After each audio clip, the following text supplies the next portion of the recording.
بسم اللہ الرحمن الرحیم۔ عن عمرو بن شعیب عن ابیہ عن جدہ قال، حضرت عمرو بن شعیب اپنے باپ دادا کے حوالے سے روایت کرتے ہیں کہ نہا رسول اللہ صلی اللہ علیہ وسلم، رسول اللہ صلی اللہ علیہ وسلم نے منع فرمایا عن تناشد الاشعار فی المسجد، مسجد میں اشعار پڑھنے سے،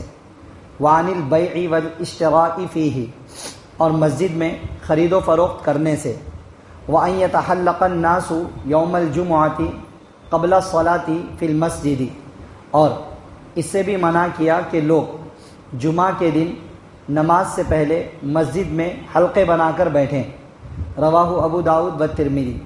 اس حدیث کو امام ابو داؤد اور امام ترمذی رحمہم اللہ نے روایت کیا ہے۔ عن ابی ہریرہ رضی اللہ عنہ قال، حضرت ابو ہریرہ رضی اللہ عنہ سے روایت ہے، فرماتے ہیں قال رسول اللہ صلی اللہ علیہ وسلم، کہ رسول اللہ صلی اللہ علیہ وسلم نے ارشاد فرمایا، اذا رأیتم من یبیع او یبتاع فی المسجد فقولوا لا اربح اللہ تجارتک، کہ جب تم کسی کو دیکھو کہ وہ مسجد میں کوئی چیز خریدتا یا بیچتا ہے تو تم کہو اللہ تیری تجارت کو نفع بخش نہ بنائے۔ وَإِذَا رَأَيْتُم مَّن يَنشُدُ فِيهِ ضَالَّةً،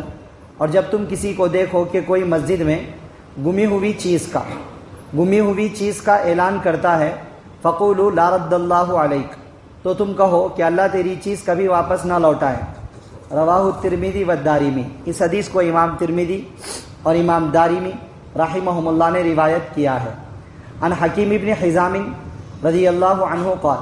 حضرت حکیم بن حزام رضی اللہ عنہ سے روایت ہے، فرماتے ہیں نہا رسول اللہ صلی اللہ علیہ وسلم ان یستقاد فی المسجد، کہ رسول اللہ صلی اللہ علیہ وسلم نے منع فرمایا اس بات سے کہ مسجدوں میں قصاص لیے جائیں، حدود جاری کی جائیں، وان ینشد فیہ الاشعار، اور یہ کہ مسجد میں اشعار پڑھے جائیں، وان یستقاد فیہ وان تقام فیہ الحدود، اور اس سے بھی منع کیا کہ مسجد میں حدود جاری کی جائیں۔ اس حدیث کو امام ابو داؤد رحمۃ اللہ علیہ نے روایت کیا ہے۔ آج کے درس حدیث میں یہ چند حدیثیں پڑھی گئی ہیں، ان تمام احادیث میں مسجد کے آداب اور احترام کے تعلق سے چند باتیں بتلائی گئی ہیں۔ پہلی بات یہ بتلائی گئی ہے کہ مسجد میں اشعار پڑھنا منع ہے۔ علماء فرماتے ہیں اشعار سے مراد خالص محبت کے اشعار، دنیاوی اشعار، ایسے اشعار سے منع کیا گیا ہے، یا برے اشعار، ان چیزوں سے منع کیا گیا ہے۔ اگر اشعار میں آپ صلی اللہ علیہ وسلم کی تعریف ہو،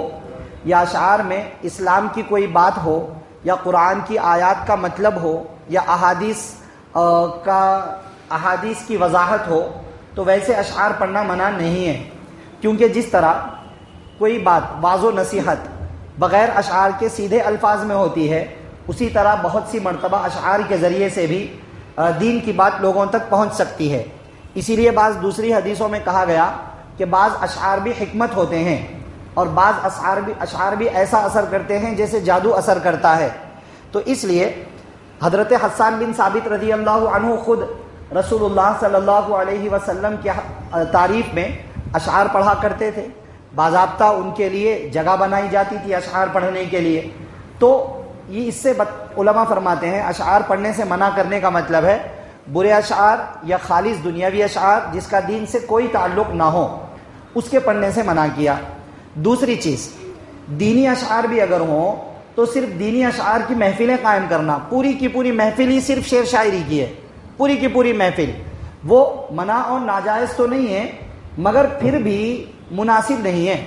کیونکہ مسجد نماز کے لیے، ذکر کے لیے، تلاوت کے لیے، ان چیزوں کے لیے بنائی گئی ہے، اشعار پڑھنے کے لیے نہیں بنائی گئی ہے۔ کبھی واعظ اور نصیحت کی، دعوت و تبلیغ کی ضرورت ہو، سیدھے انداز میں بیان کیا جائے، ساتھ میں کچھ اشعار بھی ذکر کر دیے جائیں، کوئی حرج کی بات نہیں ہے۔ صرف اشعار کی محفل شرعی مسجد کے اندر قائم کرنا، یہ ناجائز، اگر اسلام سے ریلیٹڈ ہو، یہ ناجائز اور حرام تو نہیں ہے، مگر پھر بھی مناسب نہیں ہے۔ اس کی وجہ یہ ہے کہ شعر شاعری میں کیا ہوتا ہے، آدمی کسی کی تعریف کرنے کے اندر زمین و آسمان کے قلابے ملا دیتا ہے، ادھر ادھر کی باتیں کرتا ہے، ہر جگہ کی وادیوں میں گھوم گھوم کر کے آتا ہے، محبت میں، مبالغے میں، حقیقت سے ہٹ کر کے بھی بعض جملے اس میں ایڈ کر دیتا ہے۔ اس لیے اگر اسلام سے ریلیٹڈ نہیں ہے تو وہ تو ناجائز ہے، اور اگر اسلام سے ریلیٹڈ ہو صرف اس کی محفل مسجد شرعی میں قائم کرنا ناجائز یا حرام تو نہیں مگر مناسب بھی نہیں۔ نمبر 2، مسجد میں خرید و فروخت کرنے سے منع کیا۔ یہ تو بات سمجھ میں آنے والی ہے، یہ کسی کا پرسنل معاملہ ہے، خالص دنیاوی معاملہ ہے، کھانے پینے سے ریلیٹڈ چیزیں ہیں یہ خالی، اور اس کی ذات کا مسئلہ ہے۔ مسجد میں ان چیزوں کے قائم کرنے سے منع کیا گیا ہے، اس طور پر کہ سامان بھی مسجد میں لایا گیا اور مسجد شرعی کے اندر ٹھہر کر اس کو بیچا جا رہا ہے باضابطہ، اس سے منع کیا گیا ہے۔ اگر کوئی شخص معتکف ہو، اعتکاف کی حالت میں ہو، اور کبھی وہ سامان کو مسجد میں لائے بغیر یا سامان کی مسجد کے اندر لا کر دکھا کر بیچنے کے بغیر کبھی فون پر ضروری گفتگو کر لے تو اس کو گنجائش ہے اعتکاف کی حالت میں اگر ہو تو، لیکن وہ بھی اپنا زیادہ وقت فون پر خرید و فروخت کاروبار کی بات چیت کے اندر نہیں بتائے گا۔ اگر وہ کرتا ہے تو اس کے لیے بھی وہ عمل مکروہ ہو جائے گا۔ کبھی کبھی معتکف کے لیے پرمیشن ہے سامان مسجد میں لائے بغیر، مسجد میں سامان لا کر خرید و فروخت کرنا سب کے لیے ناجائز ہے۔ نمبر 3، جمعہ کے دن مسجد میں حلقے بنا کر بیٹھنے سے منع کیا۔ جمعہ کے دن مسجد میں حلقے بنا کر بیٹھنے سے منع کیا مطلب نماز جمعہ سے کچھ پہلے، چونکہ نماز جمعہ خشوع و خضوع کے ساتھ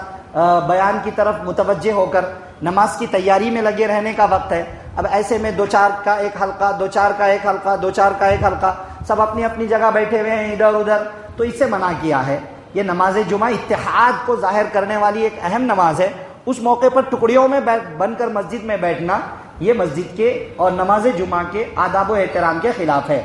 اس سے منع کیا۔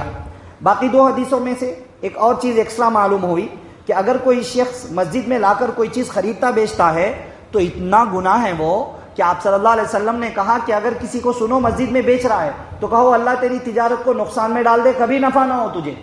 نفع ہی نہ ہو۔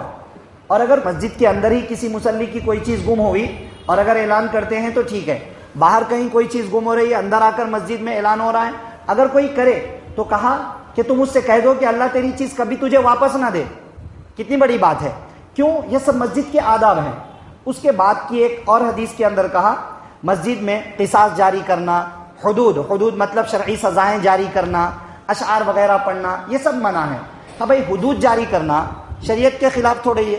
شریعت کے احکام کو نافذ کیا جا رہا ہے۔ حدود، کسی نے کوئی گناہ کیا سزا جاری کرنا ہے، کیوں منع کیا ہے اس سے؟ اس کا ریزن یہ ہے کہ اس سے مسجد کی بے ادبی ہوتی ہے، بے احترامی ہوتی ہے۔ مسجد کے اندر حدود شرعی وغیرہ جاری کرنے سے، اب کوئی مسجد کے اندر باضابطہ وہ لگا کر کے بیٹھ گئے اپنی حکومت کی جگہ، یہیں سے فیصلے ہو رہے ہیں سب، اس کو یہ سزا دو، اس کو وہ سزا دو، اس کو وہ سزا دو،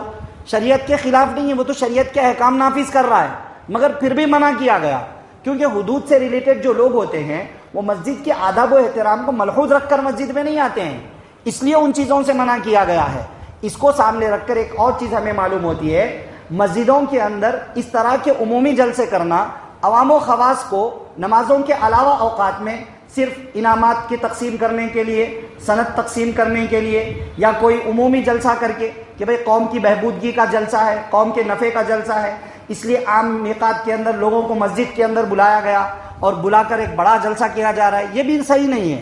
کیوں؟ کیونکہ اس کے اندر آنے والا جو طبقہ ہے اس میں بے وضو بھی ہوتے ہیں، فلاں ہوتے ہیں، اور بہت سارے لوگ عورتوں کو بھی مسجد میں بلا کر جلسے کرتے ہیں۔ جلسوں کے اندر خالص اس طرح کے جلسے جس کا قوم سے تعلق ہے، دین سے کوئی تعلق نہیں ہے باضابطہ، ویسے کوئی جلسے مسجد کے اندر کرنا مناسب نہیں ہے، کیونکہ اس میں مسجد کے آداب و احترام ملحوظ نہیں رہتے ہیں۔ ہاں، کبھی نماز کے بعد مختصر سی گفتگو ہو گئی، اس موقع پر کسی کو بلا لیا، ٹھیک ہے، کوئی حرج کی بات نہیں ہے۔ بہرحال یہ آداب و احترام کو ملحوظ رکھنا چاہیے۔ ایک آخری چیز، مسجد میں اعلانات ہوتے ہیں کیا کہ بھئی فلاں کا انتقال ہو گیا، فلاں افطار پارٹی کا انتظام ہے، فلاں۔ ذہن میں رکھیے، جو شرعی مسجد ہوگی نماز پڑھنے کا ایریا، اس ایریے میں کسی کی افطار کی دعوت کا اعلان کرنا بھی ناجائز ہے۔ اس ایریے کے اندر کسی کی افطار پارٹی کی دعوت کا اعلان جو امام کرتے ہیں، مؤذن کرتے ہیں، ناجائز ہے، اس کی اجازت نہیں ہے۔ افطار پارٹی ذاتی مسئلہ ہے، وہ مسجد سے باہر کر لی جائے، اور مسجد سے باہر کی دعوت کا اعلان تو بالکل بھی گنجائش نہیں ہے اس کی۔ کھانے پینے کے اعلانات مسجد کے اندر نہیں ہونے چاہیے، یہ اہم بات ہے، اس کی طرف توجہ دیں۔ شرعی مسجد کے اندر اب کیا ہوتا ہے، بہت ساری مرتبہ مائک جو ہوتا ہے وہ مسجد شرعی سے باہر ہوتا ہے، مسجد کے اندر نہیں ہوتا ہے، اکثر ایک الگ روم بنا ہوتا ہے، وہاں سے اعلان ہوتا ہے۔ تو کیا مسجد کے اسپیکر سے اعلان کر سکتے ہیں کیا؟ مسجد شرعی میں تو وہ اعلان نہیں ہے، مگر اسپیکر مسجد کا ہے تو کیا اعلان کر سکتے ہیں اس کا؟ تو اب اس میں بہت سارے دیہات وغیرہ میں ہوتا ہے، کسی کا بچہ گم گیا تو مسجد کے مائک میں اعلان ہوتا، فلاں چیز ہوا مسجد کے مائک میں اعلان ہوتا، تو اس کا کیا حکم ہے؟ علماء فرماتے ہیں کہ اگر وہ مائک اسپیکر وغیرہ مسجد کی آمدنی سے لایا گیا یا مسجد کے لیے لوگوں نے وقف کر دیا خرید کر، تو اب اس سے صرف دین سے ریلیٹڈ اعلانات ہوں گے، کسی کی گمشدہ چیز کا اعلان شرعی مسجد سے باہر بھی اس اسپیکر کو یوز کر کے نہیں ہوگا، کسی کے انتقال کے اعلانات بھی نہیں ہوں گے، کسی کے افطار وغیرہ کے اعلانات بھی نہیں ہوں گے، اگرچہ شرعی مسجد سے باہر ہو۔ اور اگر دلانے والوں نے اسی نیت سے دلایا ہے کہ جو بھی اعلان ہونا ہے وہ اس مائک کے ذریعے ہوگا، محلے والوں نے دلاتے وقت ہی یہ نیت کی تھی، خاص مسجد کے لیے نہیں، سارے محلے کے کاموں کے لیے دلایا، پھر وہ مسجد شرعی کے باہر رکھا ہوا ہے، تو پھر اب اس مائک کے ذریعے سے اعلانات ہو سکتے ہیں جس میں بھی لوگوں کا نفع ہو۔ بھئی ڈاکٹری کا اعلان ہے، لوگوں کے علاج کا اعلان ہے، گمشدہ چیزوں کا اعلان ہے، سب ہو سکتا ہے، مگر دو شرطوں کے ساتھ: ایک شرعی مسجد سے باہر ہو، دو وہ مائک اور اسپیکر دلانے والوں نے ان سب مقاصد سے دلایا ہو۔ تو